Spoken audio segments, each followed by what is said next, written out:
Somebody, if you know anything, say something. This animal has to be taken off the street.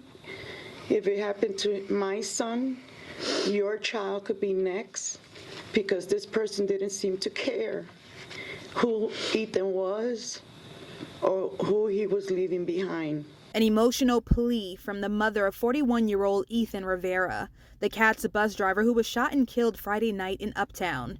CMPD says he was a victim of road rage. Rivera moved to North Carolina to be closer to his two kids and had worked with Cats for just over a year. He is a brother, a father, a husband, a nephew. He was coming into his own and he was doing his job. CMPD says the shooter appears to be a man with a light brown skin tone and a mustache. He was driving a 2003 to 2005 Honda Pilot. Please pay particular attention to the back of the car. There are two square backup lights that are quite large to the left and to the right of the license plate, and that is particular to this year model. Police urging the shooter to turn yourself in, to call 911, and police say they can help you do this peacefully. That if you see yourself and you don't do that, that we're going to be coming for you and we're going to find you. That's right. The good news in all of this, no students were hurt. But for the parents we spoke with out here today, the wait and not knowing if their child was all right was nothing short of terrifying. The threat came in after lunch. Students taken outside to the football stadium. Parents were told not to come to the school by voicemail, but many did. It's just insane. Like, this is their third day at school. We got a message that the school was on lockdown. Parents, please don't come. So we hung up the phone and came straight to the school. Cars waited as police allowed some students to walk home. Soon after, cars were let in and asked to park. I'm waiting every second for him to come out so I can see his face. Tracy Hayes is the aunt of a student here. Police were here on their job. Everything was locked down. But it's just insane not knowing what's going on with your kid for like 30 minutes. Very scary. Finally, Tracy's nephew Taylor is safe. I mean, maybe some of the students might have been a little nervous, but there was no like panic or rush or anything. Everybody was really calm and chill about it. We just walked to the stadium. So happy to see him. So happy. A chaotic day at Huff High ending safely. The school is now safe, but police are still investigating the threat. They're hoping that anyone with information will give them a call. Reporting from Cornelius, Mike Hanson, WCNC Charlotte.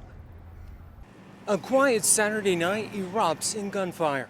I hear 4 or 5 gunshots. I wasn't thinking anything of it.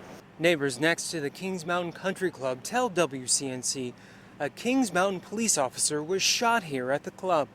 Neighbors say that officer was rushed to a local hospital in this ambulance. Neighbors say the country club is now secure, and we are working to learn more details about the suspect, but for now, neighbors here are on edge. So it's really heartbreaking when you hear someone got shot and knowing it's a cop. Hello, Mayor.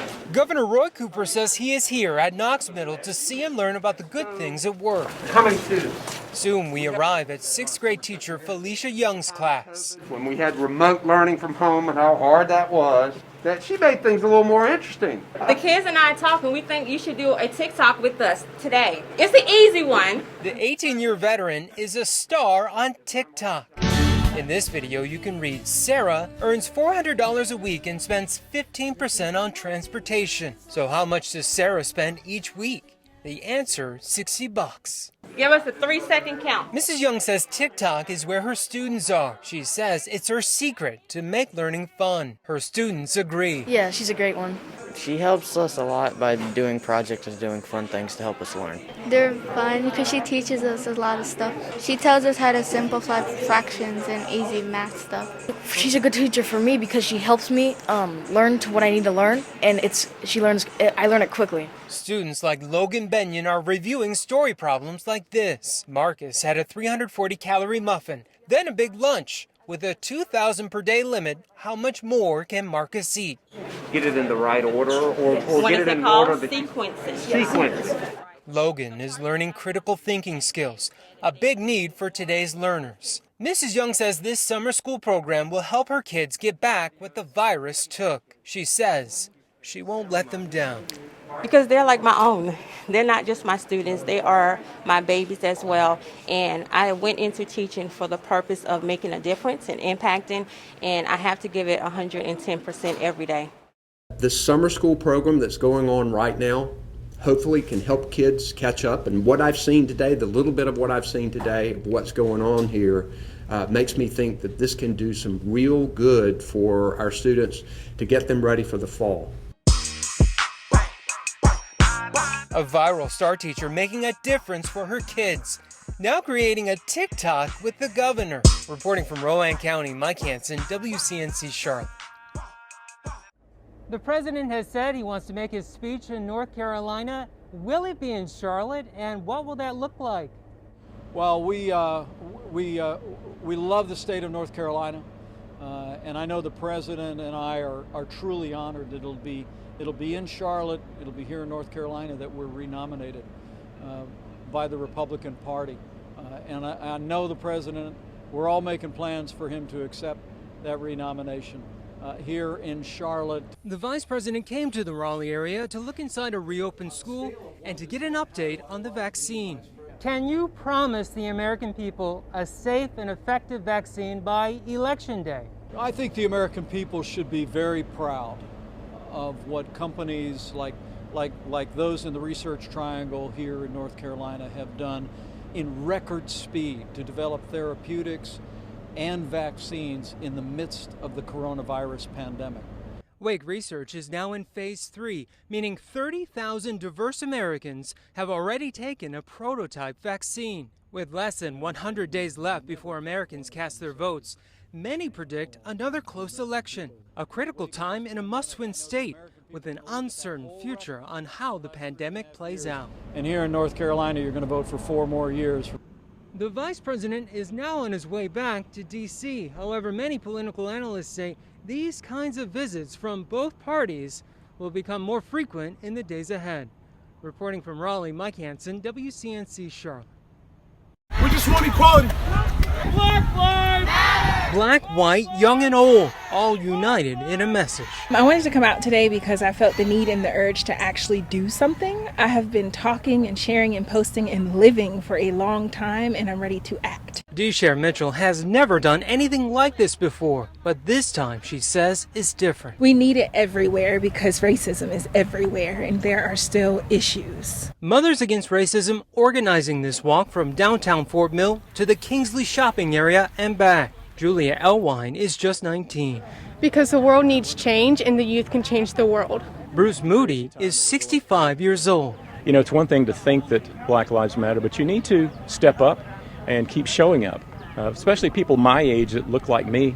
Efforts like this walking and raising voices across the Carolinas in big cities and now small towns like Fort Mill. A remarkable gathering, but not finished yet. My hope for today is that people will see that there needs to be change in every single town, in every single city, in every single state. Today, I have seen so much support from so many people of all different backgrounds that I am hopeful. My faith has been restored and I believe in humanity again. We asked many first-time participants how today went. All of them told us it went very well. Reporting in Fort Mill, Mike Hanson, WCNC Charlotte.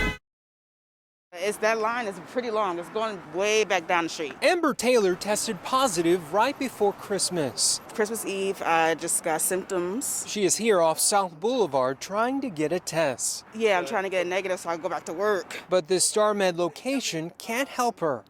I was trying to take a test, but I don't have a car. Even with a car, one man said he waited 4 hours. You know, we're doing everything we can. We're utilizing every resource at our disposal. People are working around the clock. Nobody's resting right now. Tuesday, this South Boulevard location will close, and a new one will open here at the Archdale Light Rail parking lot. Our call center has been overwhelmed. The CEO of StarMed, Dr. Michael Espermonte, says over 2,000 phone calls are coming in every day. That number was just 200 weeks ago. You know, half of our call center went down with COVID. And the CEO says the lab that serves StarMed had its own outbreak delaying a small percentage of results. This is like the perfect storm. We've had just about every challenge in every department you could possibly ask for. Back on South Boulevard, Amber is working her phone to find help. Figure out what you gotta do. Help she and any walk-up patient can get at the new light rail location opening Tuesday. Mama said you can't hurry love. Crazy busy. But don't tell that to the flower diva. That's when we make probably a good at least third of our income. Carrie Cassidy Struble is the flower diva of Pineville. She says every Valentine's Day is a rush, but this year has been full of thorns. Romantics will pay roughly 30% more due to supply chain issues and higher energy costs. Getting glassware has been a nightmare. Certain flowers, because certain countries shut down at certain times. The flower diva says they will make the best bouquet of flowers for any budget, but urges customers to be patient and kind. We tried for a long time not to take our prices up, but we just finally had to, or else I wasn't going to be able to keep my doors open. This is the first time we've had a small price increase. That's Mark Meissner, owner of Petit Philippe Fine Wine and 20 Degrees Chocolates, located near Charlotte's Park Road Shopping Center. Cocoa bean prices have forced the first price increase here in the company's history. Demand for all kinds of wine has pushed those prices up as well. Everybody across the board is facing some inflationary pressures. Meissner believes quality specialty items will continue to sell well this year, perhaps even better than 2021. He says companies that focus on service will continue to do well. Most of our success has come from the interactions with our clients. It's been hard on everybody. The cost of romance going higher. After all, love don't come easy. Mike Hanson, WCNC Charlotte. On the playground of life, there are obstacles to climb and moments like this. The fun may never end today on Laughing Lane in Harrisburg, North Carolina. Elated. I mean, this is awesome. As long as 5-year-old Henry keeps going. The fact that he and his brother can play outside is amazing. That's a good thing because Henry has a lot of energy. Thankful. Henry was diagnosed with leukemia about a year ago. His parents are working hard to make life as normal as possible. We have been stuck inside for months, and he is, in this new chapter where we're not going to the hospital quite as much. Henry's mom, Sarah Edwards, says today's bill from DPR Rogers Builders and Rock Solid Foundation are making Henry's journey less about the past and more about each joyful step. And it was so quick, everybody came and worked really hard. That both boys are going to enjoy it so much. And we get to see Play Defeat Cancer, because when that family comes around the corner and they see the play set for the first time, guess what they're not thinking about? Cancer. And we won. A play set to help a little boy gliding on to brighter days. I was born in 2015 and I'm 5. We have had so many days that haven't been great, and so having this to look forward to, and then just seeing the smile on his face when he saw it, and then when he started to get to play and everything. I mean, that's amazing. Reporting from Cabarrus County, Mike Hanson, WCNC Charlotte. A simple trip to the mailbox turns into this. That's right, you're looking at a 4-foot alligator in the ditch along Odell School Road in Cabarrus County. The daycare worker did not want to go on camera, but tells us she called 911.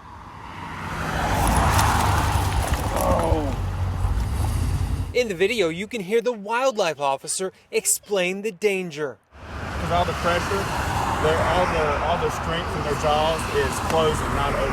So that's why duct tape. Ooh, he is mad at me. Wildlife suspects the gator may have been a pet at one time. Somebody's pet? I don't know. Could be a dangerous situation. Soon, the gator was taken away safely. The daycare says the wildlife officers promised to release the creature in a safe place far away from here. Just down the road, news of the gator captured gets people gabbing. I think that's crazy. I don't think I'd want to pet for a pet alligator. Run? If it is, well, they better keep it on a leash. I've never seen an alligator in North Carolina. Man, that's unreal. An alligator, I wouldn't put it past anybody. I did not even know there were alligators that big in this area, but I I guess somebody better keep an eye out for them, shouldn't they? A wild animal close to children, caught on camera with a safe ending. Reporting near the Concord Airport, Mike Hanson, WCNC Charlotte. Football and racing both involve speed and passing. I'm excited for this. But the experiences on the track and the field can seem worlds apart. I expect hair flying in the wind. But don't take my word for it. Man, that was crazy. Like, I've never been that fast before in my life. I loved it. As you can see, I can't stop smiling. I didn't know why the curve was there. And so on the second lap, when he used the curve, I was like, well, there's a reason why it was on there. I didn't know the wall was going to go up like that. I thought it was all flat. It was hard to get all the straps and everything on because I'm a bigger dude, but they helped me out. They showed love, and after that, we took off. Those 2 laps were incredible.